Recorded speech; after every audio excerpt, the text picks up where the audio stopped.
সিলেটের কানাইঘাট থানার নতুন অফিসার ইনচার্জ হিসেবে কর্মস্থলে যোগদান করেছেন মোহাম্মদ আব্দুল আউয়াল। গতকাল বুধবার রাতে সদ্য বিদায়ী অফিসার ইনচার্জ জনাব জাহাঙ্গীর হোসেন সর্দারের কাছ থেকে তিনি আনুষ্ঠানিকভাবে দায়িত্ব বুঝে নিয়েছেন। আমি আপনাদের জানিয়ে রাখি যে গত 24 সেপ্টেম্বর সিলেট পুলিশ সুপারের কার্যালয় থেকে মোহাম্মদ আব্দুল আউয়ালকে কানাইঘাট থানার ওসি হিসেবে পদায়ন করা হয়। এর পূর্বে নবাগত ওসি জনাব আব্দুল আউয়াল তিনি ঢাকায় পুলিশের সিআইডি ইউনিটে ইন্সপেক্টর হিসেবে দীর্ঘদিন কর্মরত ছিলেন। এছাড়াও আমি জানতে পেরেছি যে নবাগত অফিসার ইনচার্জ জনাব আব্দুল আউয়ালের গ্রামের বাড়ি হবিগঞ্জ জেলার নবীগঞ্জ উপজেলায়। তিনি দীর্ঘদিন সিলেট মেট্রোপলিটন পুলিশের কোতোয়ালি মডেল থানা, এয়ারপোর্ট থানা ও শাহপরান থানায় সাব ইন্সপেক্টর হিসেবে কর্মরত ছিলেন।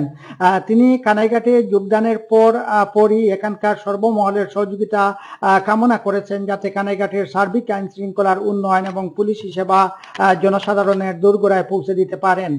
আমিনুল ইসলাম, কানাইঘাট, সিলেট থেকে।